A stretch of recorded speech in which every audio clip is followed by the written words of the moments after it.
Today we are going to discuss a couple of models that we are going to use for various forces. When it comes to talking about models, we told you before, what's the major model that we have used previously?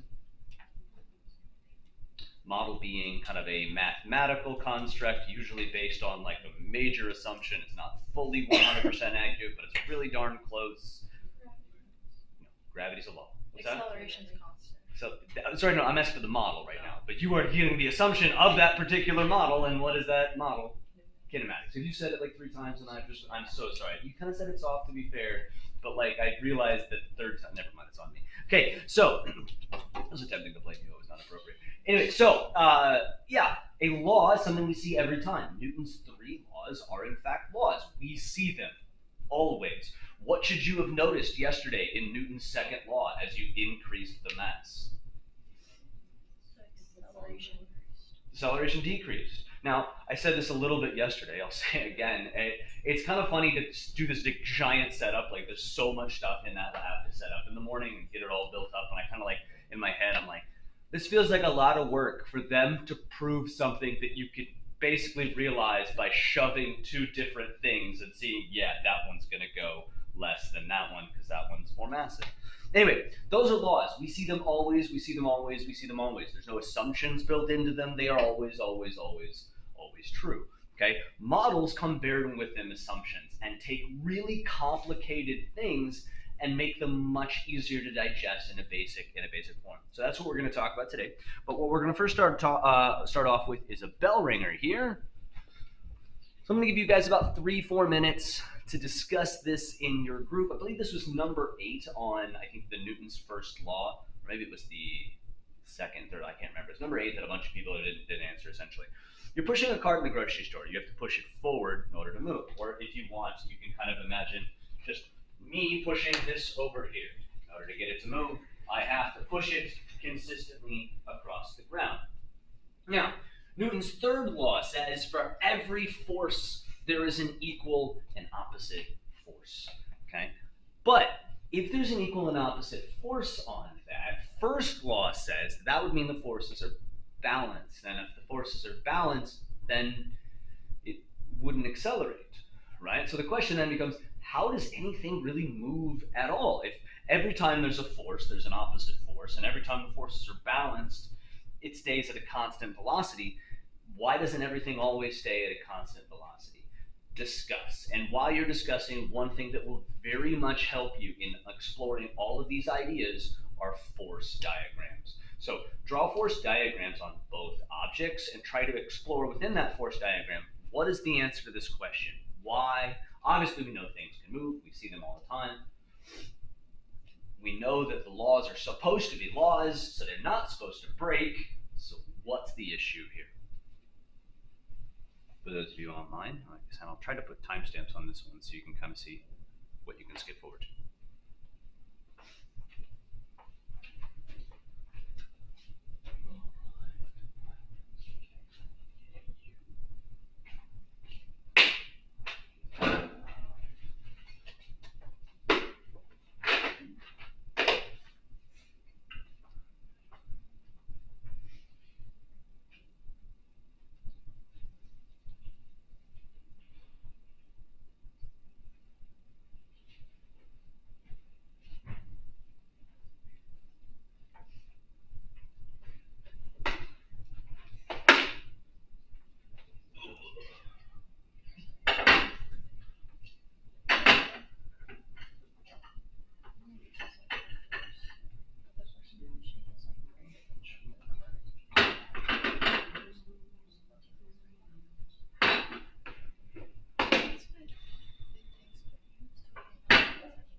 start with force diagrams here.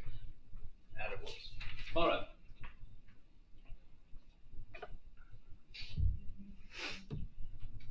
You know, let's do another force diagram first, just together here real quick.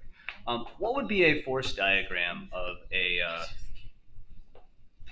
never draw, listen, good stick figures always use the knees, right? They look so much better if you just use the knees and elbows. That's a terrible elbow, come on. This should not be what I'm focusing on right now. All right, so, person walking right here, what's force diagram? Gravity down. Force normal up.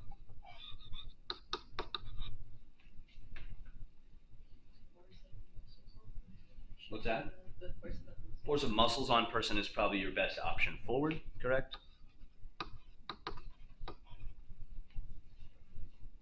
And what resists our motion when we walk from place to place? Friction, correct. And equal, less, more? When you're walking? When you're walking, how you usually walk? Constant velocity, so usually equal. All right, so this is what it should look like if you're walking around, right? Now here you are in the supermarket, okay? You're pushing a cart. Why am I spending so much time on these drawings? I don't know. It shouldn't matter to me, right? Thank you, appreciate that. All right, there we go. All right, so you're pushing a cart. Now, whenever you look at something like this, you don't want to draw them as an entire force diagram. You want to draw them as two separate force diagrams, okay? So, let's start with, well, let's just do whichever one you want. Tell me what goes where. On each, okay. Probably, which one would be bigger? Probably the person's, yeah. So we'd have force gravity here, and we'd have force gravity here. Agreed. What else here? Force normal pushing up on both of them. Would they be the same? Sorry, the same, I should have said the same as each other. Would these be the same? No, they'll be the same there, but yeah, a little bit confusing there. That's on me. Now, force friction back on. Technically both, yep.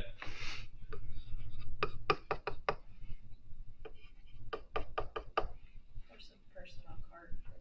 Force of person on cart. Okay, where's that going to go on?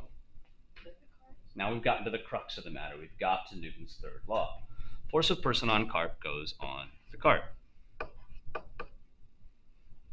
Totally did the wrong thing there. What's that? And doesn't that answer our question? Why is it that third law doesn't deal with first law? Because they don't go on the same object at all. The force of cart on person comes over here. Right? And think about it. Okay, we're missing one other force here that's left. Force of muscles on person. How big should they be? Basically the combination of those two. Right? We add those two together, and that's what it should be forward. Muscles on person. And if you think about this, this makes really good sense. I mean, I'm not expecting a lot more, but don't your muscles have to push harder if you're pushing a cart versus you're walking by yourself? Even though the same amount of friction is acting on you in both cases, now that the cart is pushing back, you have to push harder. And what happens, this is actually what translates perfectly to what we're talking about today. What happens as you start to load stuff into the cart? What up here changes first because you load stuff into the cart? Gravity's going to change 100% on the cart. Let's go ahead and kind of extend this with yellow here. This is going to get bigger. What else will change? Force normal will change, of course. Not yet, actually. I mean, you are 100% right, but I think you're a few steps in front of us here. Force friction. Force friction's going to get bigger. Because force friction gets bigger, we have to have more force of cart on person. And as these are always equal and opposite, yes, Carton person is going to get bigger, and therefore you have to push harder in order to stay going at a constant velocity. Does that make sense? All right. Well, let's transition into today. There are three models that we're going to discuss. Let me just make up a few pages here. Okay. The first two, I'll tell you ahead of time, we're going to be using mathematically in equations. The last one, I'm just going to go very quickly through because I want you to see it because I think it's kind of interesting to know. The first one we're going to discuss is, which one do I want to go first? Yeah, let's go with surface friction. Okay, that's the first model that we will discuss. The second model that we will discuss is spring force. This one is huge to understand.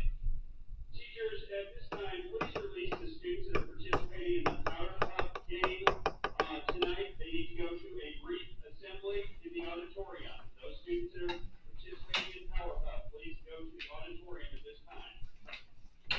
Sorry, I just shut the door, but you guys are welcome to go. Okay, and the last one we're going to discuss is air friction. Let's start off with surface friction. Now, the important thing to understand this better is to go back to the fundamental forces conversation and remember what these actually are. Surface friction is used all over the place. It's the reason I'm holding on to this pen right now. So what is surface friction actually? Electromagnetism, okay? So what you want to do, okay, I've done this with surfaces before, but let's go ahead and put it up here, okay? Like imagine, if you will, let's just go a real basic situation, like taking your hand across the table or pushing a book across the table. Literally, this is any two any two things making contact at all. Your hands doing this, your clothes do surface friction as you kind of rub within them. They're all over the place, like literally any two objects. Take two pamphlets, rub them together, which reminds me, if you're interested in Saturday Scholars, I've got information up here that you're more welcome to check out, but I'm going to talk about that later because I got a lot to do today. Okay, so a surface is made out of positives and negatives. You know I'm not going to draw it like that. Let's instead draw a surface is made out of positives and negatives. Okay, so here is the surface. And pick an object. Object is up here. And it's also made out of positives and negatives. And what is surface friction actually? Not repelling. Yeah, the positives and the negatives of each attracting each other. That's surface friction. So say, for example, we're just dealing with an object on a table, like this situation right here. I'm going to take an object, by the way, for anybody not on the video right now. Okay, I'm just going to slide it across the table. Here I am. I got this particular. Definitely stopped because of surface friction. Yes. Okay. So there's my object. There's my surface, and here's what happened. The object was on a table, sliding across. What's the force diagram? Force of gravity down, normal up, force friction back, and that's it. Causing acceleration backwards, which of course inevitably brings it to a stop.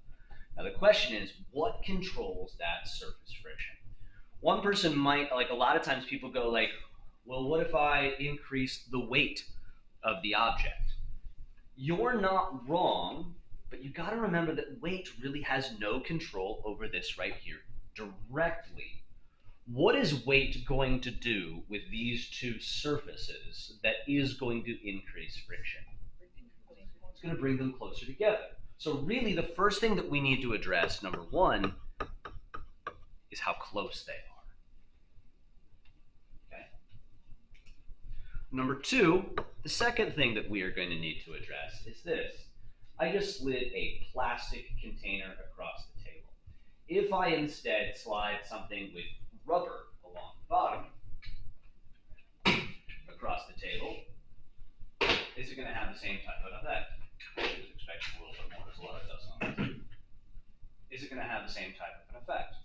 No. So what's the difference between them here? Material.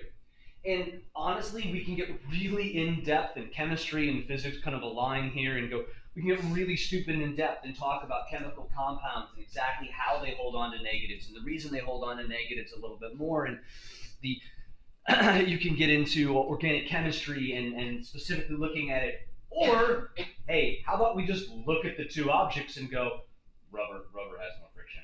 I literally just saw it. I don't need to look very closely. I can see that rubber has more. But yeah, definitely we need to address the material. We need to find a way in our model to address that material.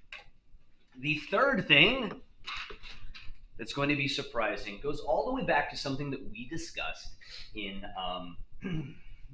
chapter, I think, like 2. It was very, very early on. And it has to do with this. Okay? Actually, this part we didn't address. The positive and negatives attracting each other, okay, those are, as I mentioned before, really just what chemistry calls bonds. Okay? Now, chemistry doesn't deal as much with the idea of something being a little bit more temporary or something being a little bit more permanent. It almost always deals with chemical bonds that are pretty much just like we expect them to stay exactly the same. But currently, your everything is trying to bond with other stuff. Like my shoes are currently attempting to bond with the floor. Okay? My body is attempting to bond with this right here. Molecules are moving around all the time, positives and negatives and that type of thing. And those bonds, that attraction between the positive and negative, takes time. Not much at all, like a fraction of a fraction of a fraction of time. But it does take time. So, if I stand here for any amount of time, pretty much every single bond can form really darn well. But if I'm moving, right? Remind me of this. This is a review back to chapter 2. How long am I in one spot? 1 is the Chinese problem. So how much time is that technically? None. So if I'm not in a spot, can all of the bonds form like they're supposed to? Which means you're not going to get nearly as much friction. So the third thing that we need to address is moving or not. And that'll enter into kind of a weird thing. Let's actually move this up here real quick. All right. First, how do we address how close they are, Spainhour? Those are stupid close. We've made the joke before that, like, technically Spainhour is currently standing here hovering above the ground. That is true. Not going to be easy to measure how far he's hovering above the ground. Luckily for us, there is something else that we can measure based on how close it is. And that is, while these positives and negatives are attracting because of how close they are, what's this force typically called? What force do we call that normally? There was the word. Correct. Anyway, yeah, force normal. Now, what does that mean? That means a lot of times people go, hey, Spainhour, if force gravity gets bigger, I know that a heavy chest of drawers, that was a terrible color choice, just absolutely horrible color choice there. It's just so dumb. I know that a heavy chest of drawers has way more friction than just like a small object. So a heavier thing has more friction. But the actual reason why is what you said earlier. The force of gravity being bigger means these are closer, which means force normal is bigger. So what we can look at is we can say, hey, if these two surfaces get closer together and force normal doubles, what would we also expect force friction to probably do? By that exact same distance, we should expect it to also double. So what we're going to say here, to tackle number 1, what we say is that force normal is proportional to force friction. Meaning, if they get closer, who cares how much closer, and one gets bigger, then we expect the other to get bigger. And here's how I can easily prove that, okay? You saw a second ago how much friction this had when I pushed it like that. What happens to force normal if I push down on this object? It increases, okay? I've got, you want spaying hour down. And so force normal is going to have to be as big as both of those pushing down, right? And if I didn't make gravity any bigger, but I did make force normal bigger because they're closer together, does the friction increase when you push down on an object as it goes across a floor? Or here's another thing to think about. You ever try to move some like heavy chest of drawers or some bed or some a really heavy thing and you just can't pick it up, like it's so heavy? Okay, no, that's fine. All right, so you can use your imagination for other people doing this. All right, but do you actually have to lift the object entirely off the ground to get it to move easier? No. By lifting up on an object, if you lift up, what happens to force normal? Force normal gets smaller. And so what this says is what also, because the reason why force normal gets smaller is the surface is a little further away. So what also gets smaller? Friction. Friction also gets smaller over here, making it easier to move that chest of drawers. All right, so how do I tackle that along with material? This is real easy. This is the first time it's going to happen in this class, but it happens so often in physics, it's so ridiculous. Basically, physicists go, this is complicated. I don't know how to handle it. What should we do? Let's throw a constant at it. Let's make it a constant. I don't know. Okay, and here's what we do. We make up a constant, and how we make that constant up is we go, let's give it a letter. My apologies for this. I think this is the third Greek letter you've dealt with, delta, sigma, and now mu. Somebody who inevitably has played too much Pokemon, or just enough Pokemon, I don't know, always asks this question.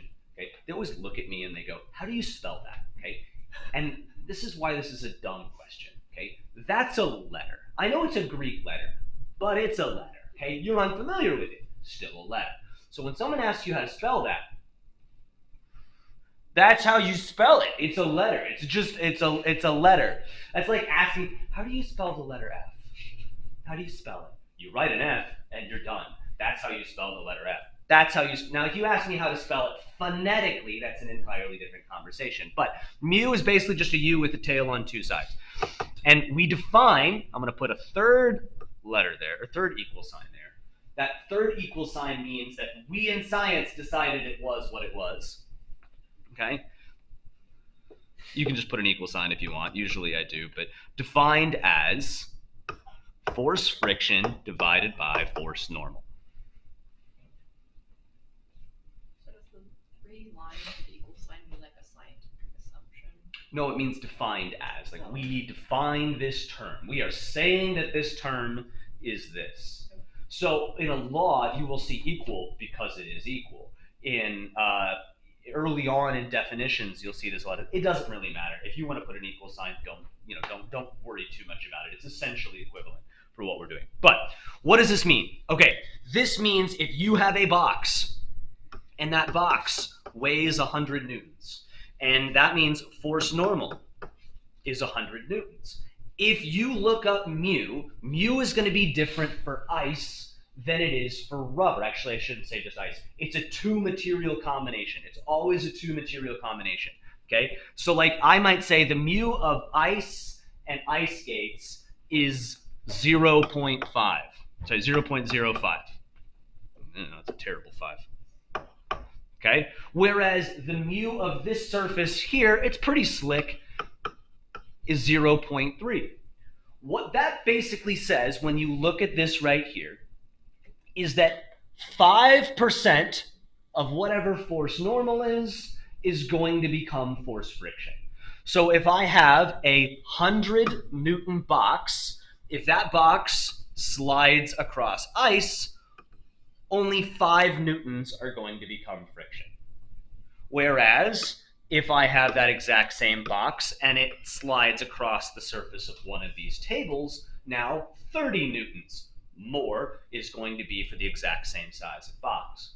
Like we said before, technically you can control force normals in different ways, meaning like I could push down on this box by 20 newtons, which means this becomes 120 up here, and of course these ratios stay exactly the same.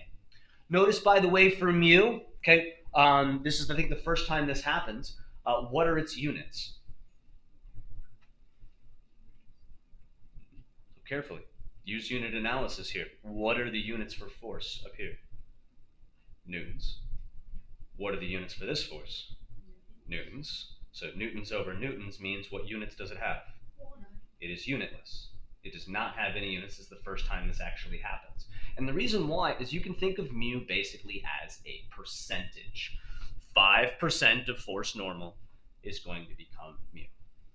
How are we doing there? Okay, here's another way to look at it. The most often way, mu basically allows you to either, if you have force normal, which is going to happen the most often, go get force friction. Or it does happen sometimes, if you go get force friction, you can calculate force normal. Just kind of work between them. The most common equation, just a little bit of algebra here, you're going to get out of this is just moving this over. Force friction is equal to mu times force normal. It's kind of what I was doing a second ago. If an object has 100 newtons and its mu is 0.5, then force friction is going to end up as 5 newtons. So what will typically happen is one of two things. Either one, yes, mu will be provided. Oh, by the way, I keep using mu. Mu is the letter. The actual name of it, the actual name of the constant is called the, let's see if I can make a little bit of space here to write it out a little bit better. Let's move you over. Oops, I moved a circle too. I'll get rid of that in a second. This is known as the coefficient, pretty sure I forgot an I there, of friction. So usually in a problem, it's not going to say mu. It's going to say the coefficient of friction is blah, blah, blah. That's what that is. So either it will tell you, or another big key is it will say these are the materials. When it tells you the materials, when we deal with constants like this, oftentimes, and this is one of them, you will have a table that's in your textbook that basically says this particular combination, this is the mu. Now, ultimately, tables are not best for this because if I say ice, there's like 9,000 different forms of ice, so they're not all perfect. Usually, mu is, I should say, actually 3 things. Either 1, mu is given to you, 2, mu is on a table, or 3rd, in reality, the best way to find mu is actually go figure out what it is in the actual situation. All right, we got to move on here a little bit quicker because I need to cover this last thing. And then we got 2 others to cover. How about we do this moving or not? Now, this is easy to show, hard to explain. The way we tackle it is actually for both situations, moving and not moving, there's just 2 different mu's, okay? So there is mu kinetic. Kinetic stands for when something is moving. And what we would say is this is force friction kinetic over force normal. Notice this is the exact same equation. The hard thing to understand is mu static. Mu kinetic is easy. Mu static is a little bit more complicated.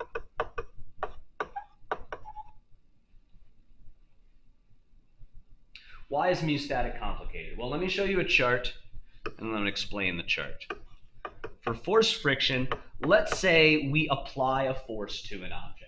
Okay, like this object right here. Notice I'm sorry for the sake of the people in the video, pushing the computer right now. I'm pushing the computer. Is it moving? No. That would say it's following which law? First, correct. Which means forces are balanced. What's the force keeping this from not moving? Surface friction, specifically static. Why is it static? Because it's not moving. Now the tricky thing here in static is this. If I push a little bit, it's not moving. I can push more and it's still not moving. But what just happened to static friction? It changed. It got bigger.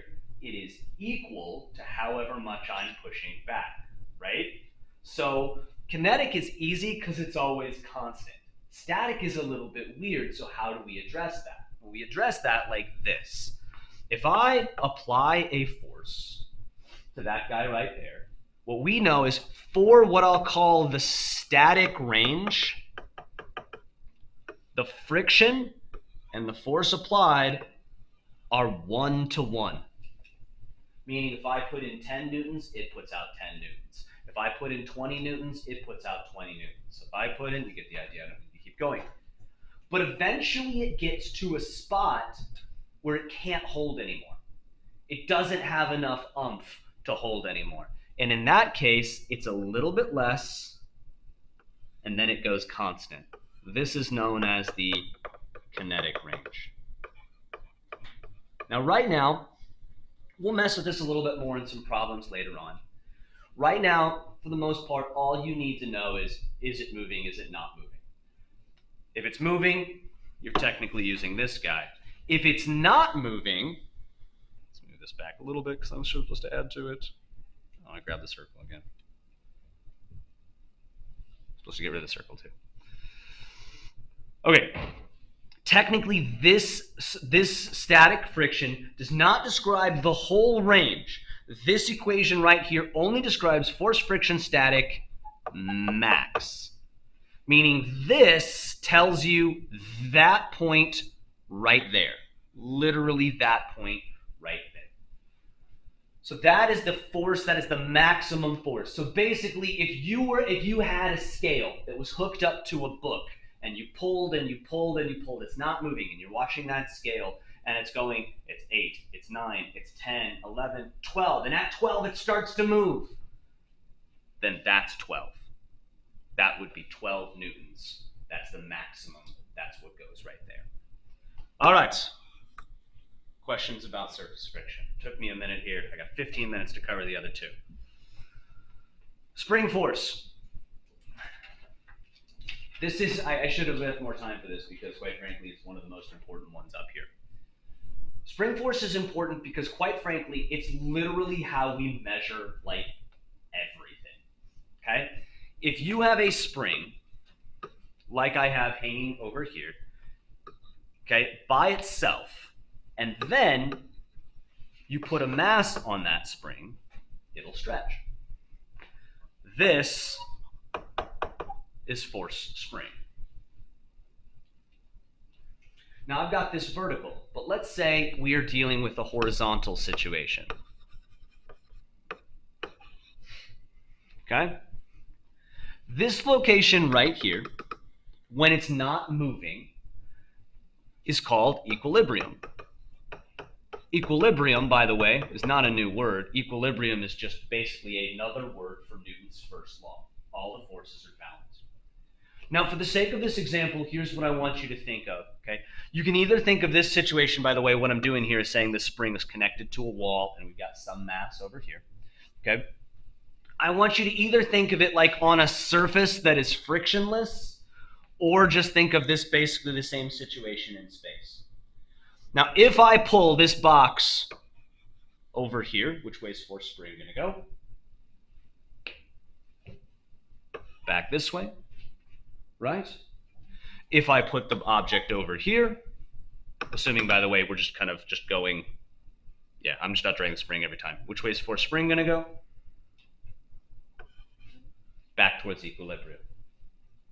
What if I pulled the box twice as far away? What would you expect to be the case? Force spring Would be double. Force spring doubles. All right, we've just tackled everything we need to know. Well, actually, also, there's one more thing. Are all springs going to put out the same kind of force? All right, so the three things we need to address on this model are, number one, how do I put this?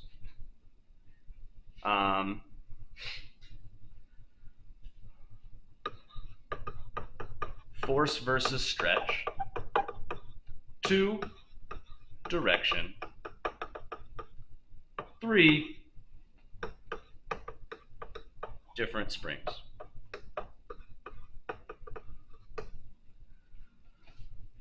Number one is easy. Number one is, and this is what makes force springs fantastic. Force of spring is proportional to this delta x, where delta x in this case is the distance from equilibrium. Meaning, if I stretch it twice as far, I expect to have twice the amount of force.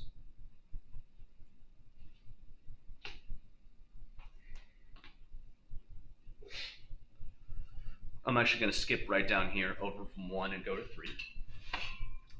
The next thing is, how do we tackle different springs? And once again, super common to models, let's make a constant. What constant are we going to do? This is the constant K.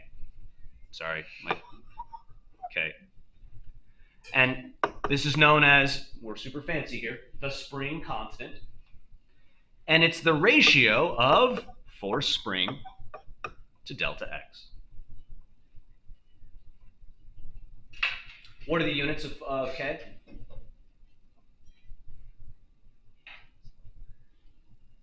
Newtons per meter. Yeah, newtons per meter. Now keep in mind, a meter is a very large distance. But if I said something is 100 newtons per meter, what that would mean is that that spring, if I stretch it a meter, is going to put out 100 newtons, which is actually not that big of a spring. So we take this, and then we're just going to once again rearrange it.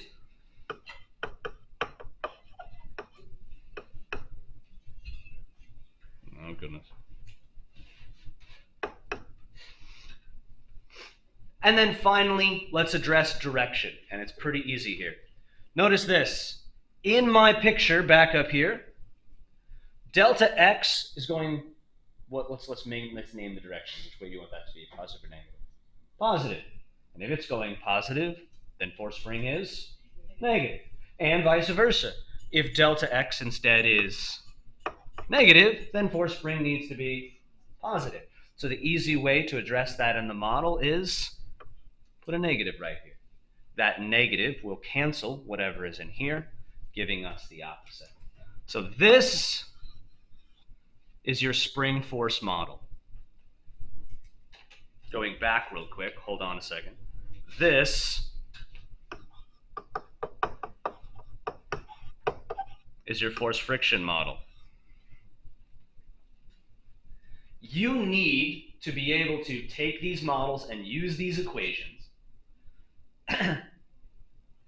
And you need to be able to spot, basically I need to be able to ask on a test, how are, within that simple equation, how are you addressing all three of these?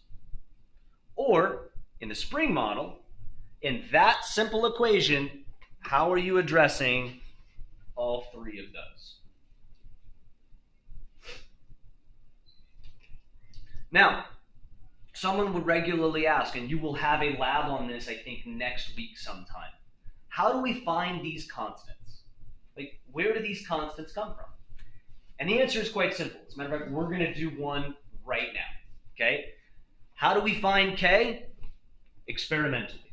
How do we find them experimentally? It's real simple. If I want to know what K is for a spring, I need to go find these two particular measurements right here. Okay? So let's do that now.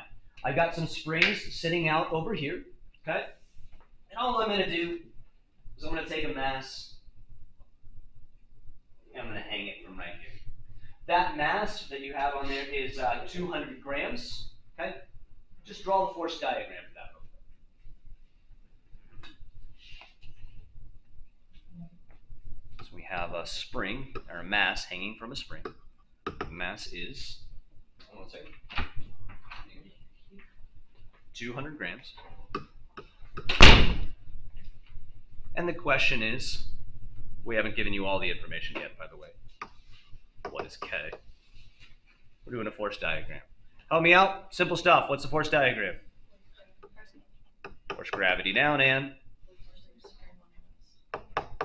Now, we haven't used it a ton yet, but just a reminder. Whenever you look at a force diagram, the thing you want to think of is like, what can I calculate either via a model or something else? Which of these forces can we already calculate very easily? Force gravity, correct. How do we calculate force gravity? What's that? What's that? Nope. What equation do we use to calculate force gravity? Fg equals mg, exactly. So we know how to calculate this, and why do we know that these two forces are equal to each other? So Newton's first law, yeah. So I show that work, by the way, similar to what we did the other day. Sum of forces in the y equals mass times acceleration in the y. Is this accelerating? No. So that goes to 0. What are the sum of forces in the y? What's that? Positive force spring minus force gravity equals 0. And then we can use this work to prove force spring is equal to force gravity. And we just said a second ago that force gravity is calculated via mg. Do keep in mind that what units are m always in that? It's always in kilograms. So this should actually be 0.2 kilograms times 9.8. So if I'm not mistaken, that should end up as 1.96 newtons. So we calculated force spring, but what else do we need to get K?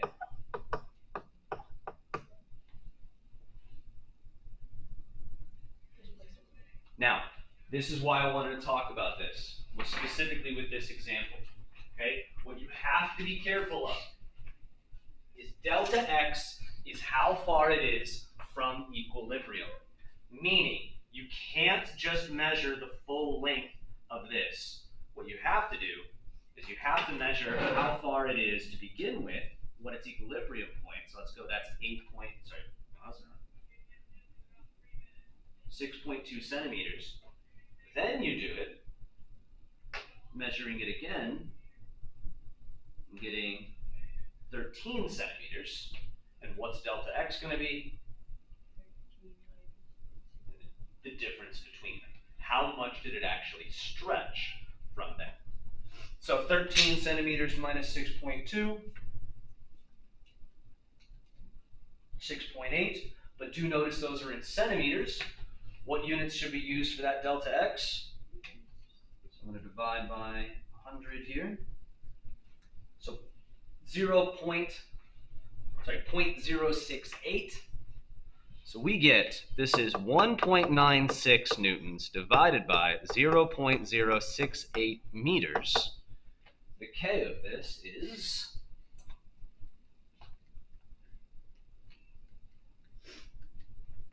28.8 newtons per meter. Now, why is that helpful? Well, because if you know that, watch this. Do I expect that K to change? No. So now I start pulling this down. Now, there's no weight on it right now. I'm pulling it down. But could I then easily measure exactly how much it's pulling up? All I would need to know is what? I would need to know the displacement. And that would measure exactly how much force I have. I could even put numbers to that, right? I could even put a number with exactly how much that is. It's literally how every single scale is made. This spring in here goes from 0 to 5 newtons and is pulled a certain amount of displacement. If I pull half of it, it's 2.5. If I pull twice that, I double delta x, would double the amount of force, and we can measure that. Or, let's say I need more force. That one, I'm sorry, less force. This one's 2.5. This one. Red. Notice the difference between the spring in here. That spring is a lot more hardy. That's why I'm going from, instead of 0 to 5, now I'm going from 0 to 20. The exact same displacement takes me 4 times the amount of force. Now I can use the spring model to tell me exactly how much force something is. Or I use a giant spring. I use a giant spring in this because it's not actually weight that this thing measures. It's the force pushing up, which is why I can bounce up and down on this, and of course change the numbers all over the place because I'm changing that total amount of displacement. All right, last model I told you I wanted to talk about, and it's going to go really quick. We're not going to use this one as much as the other two, and it's friction. And the main thing I wanted to show you with this is for potentially the purposes of physics too. There's 2 models for air friction. The first one is negative BV. The second model is negative, I have to look at this one, always. Mass is not weight, that's true. I'm gonna run out of time here. Where I had my notes. I had my notes. Darn it. Someone got rid of my notes. I'm pretty sure it was me. Models. Friction and spring force. Models. Negative 1/2 C rho L. Yep.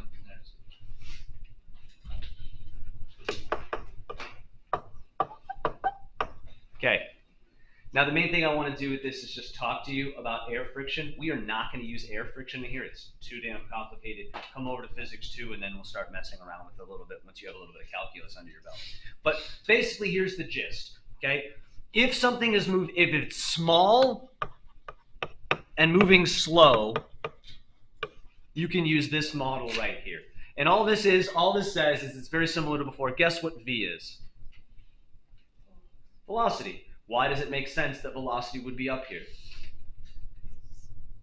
How much it's moving. Right. Air friction is like those electrons, right? So if you're moving faster, then more electrons. Right. So this says if I double velocity, friction's going to double.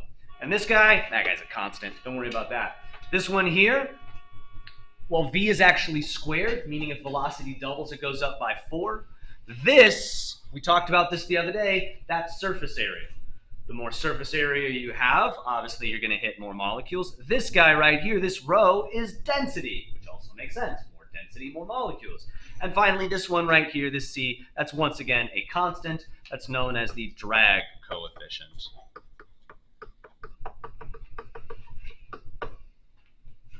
All right, and we'll start using those on Monday.